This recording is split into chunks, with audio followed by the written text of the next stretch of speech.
Hey everybody, welcome to another edition of Ask Ron. I just want to answer one question that I get asked all the time. How important are genetics? So the answer to that depends.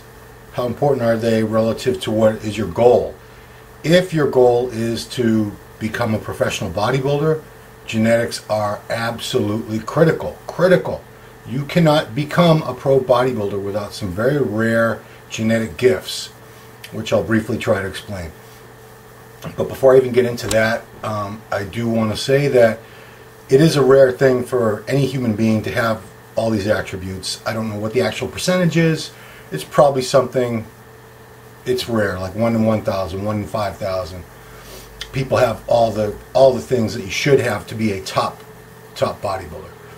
And but before I get into that, let me say that that doesn't mean that the rest of us, which means the majority of us who pursue bodybuilding and train hard and eat right and really put a lot of time and dedication and effort into this, that it's pointless or worthless. Not at all. All of us can look so much better. We can all transform our bodies. We can all add plenty of muscle mass, change the shape of our bodies, become a totally different looking person. Totally improved over what you start with. Night and day. I've seen it in pretty much anybody that's put the time and effort in, and especially if they've kept an open mind and learned and kept changing up things that weren't working. I've seen everybody that's done that make tremendous progress from day one to years down the line. So to become a professional bodybuilder, you do need a certain group of attributes to be present. The very first one is your bone structure, which I've talked about many times. So what you need are wide clavicles, narrow hips, and the ratio of the bones can't be too far off. You can't have very long arms and legs. You can't have very short arms and legs. You can't have a very short torso and long legs, or vice versa. Everything has to be basically in proportion, because this is the framework. Like if you're building a house, they build the frame first. That's where everything starts from. So you can't take someone with clavicles this big and they're never going to have shoulders this big. They have clavicles this wide, they can add muscle mass and they might be this wide, but they're never going to be this wide like they would be on some other guy that has wide clavicles. Same thing with a waistline. A lot of these guys getting criticized for having big guts. They do have guts, but a lot of them just have really wide, thick waist. That's genetically just how they are.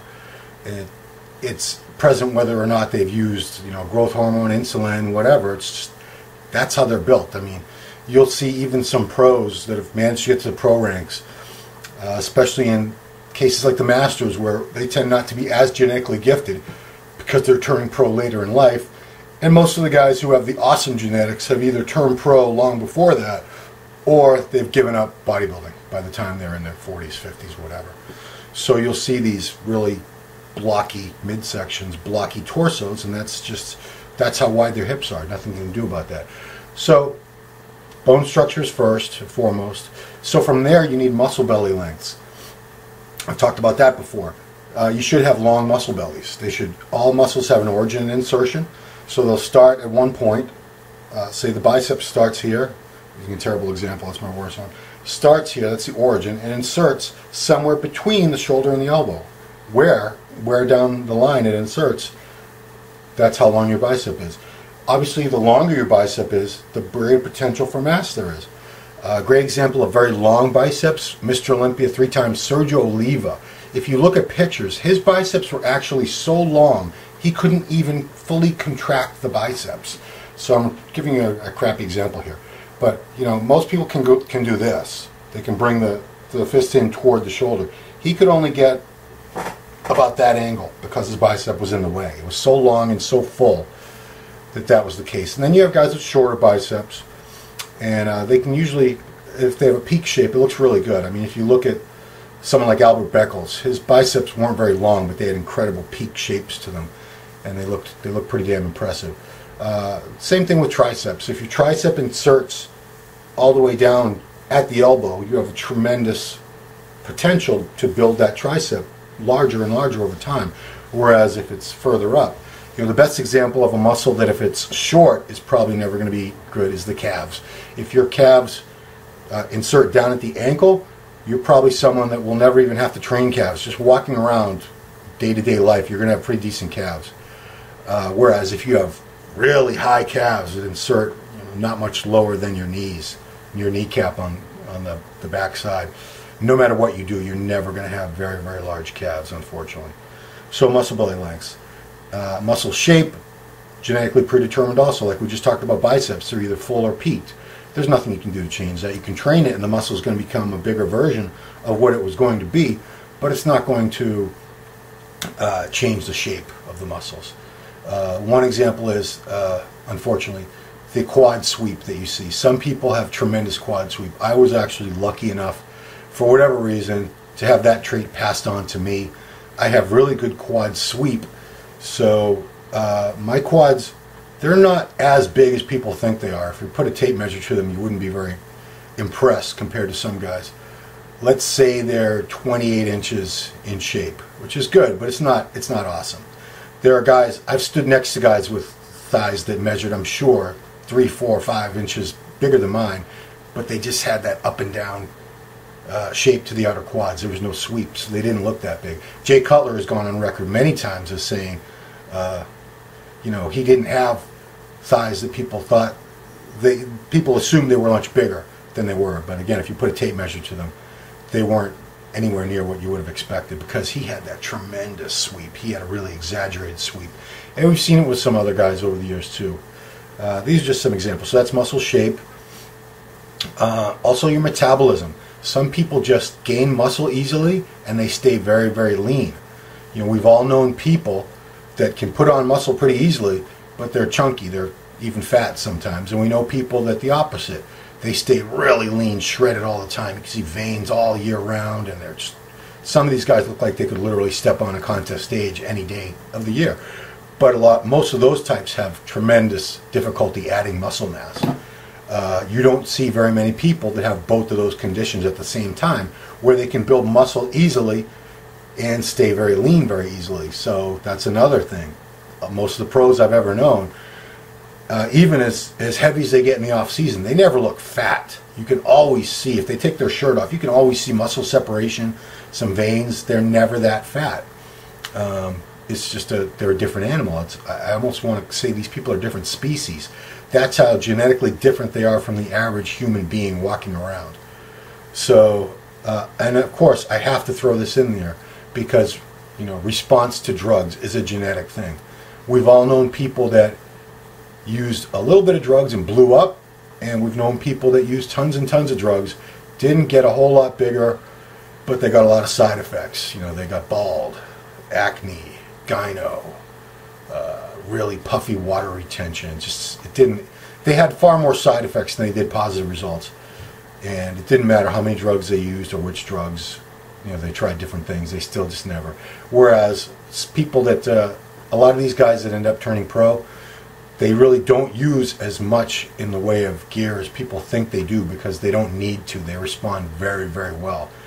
And it's very hard for most people to believe them when they say that, and they say, you're full of shit, you don't take X amount, you must take that amount, you take way more than that, because they can't comprehend that somebody could get those kind of results from that amount of drugs. But unfortunately, that's just, it's not fair. It is what it is, though. Who said life was fair? Just like your height was predetermined genetically. Whether you're 5'2" or you're 6'8", that's nothing that you did. There was no effort involved in it. Like I always say, I don't give a giraffe credit for being tall. That's how they're made. I don't give a gorilla credit for being 300 pounds and jacked looking. That's just how he was supposed to look. He didn't do anything to look like that. That's not to say that people with great genetics don't work hard. They do work hard.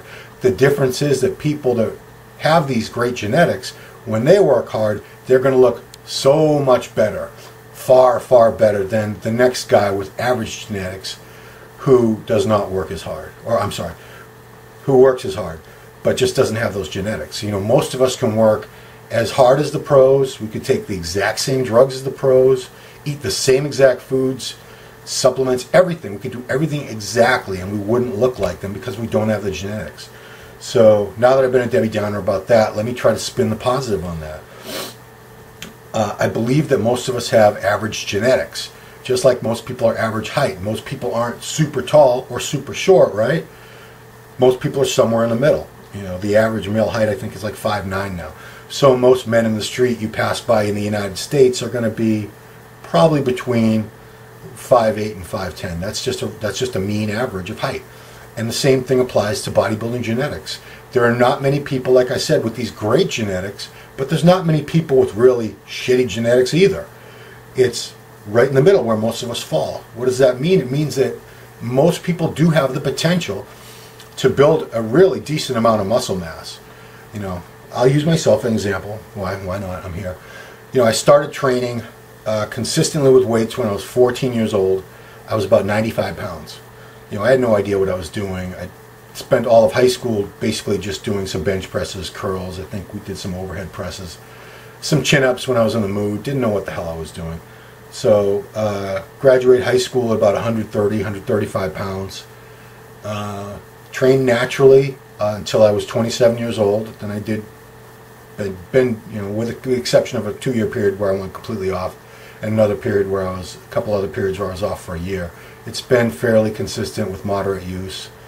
I walk around on TRT doses. I walk around at 225, fairly lean. At, you know, my height is a little under 5'8" now. I used to be 5'8.5".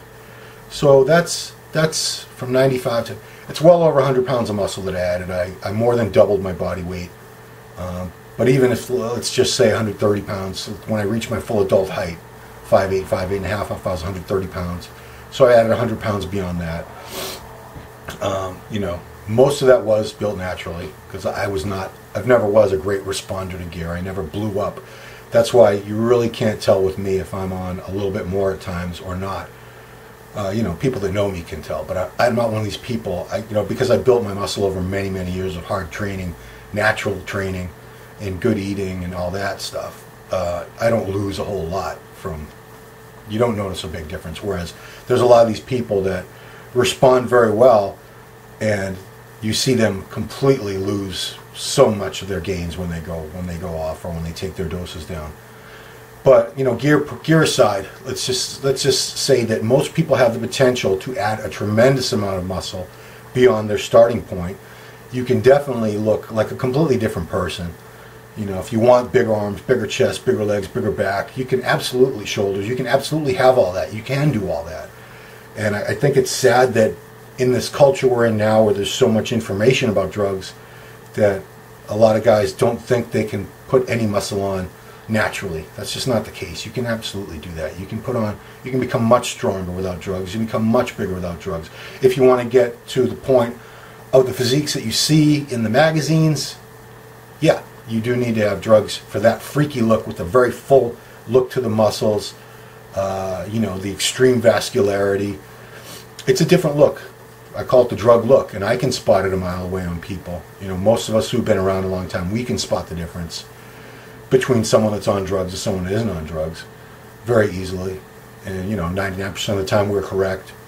But just because you don't have awesome genetics, don't get discouraged. Don't give up. Don't think it's not worth pursuing.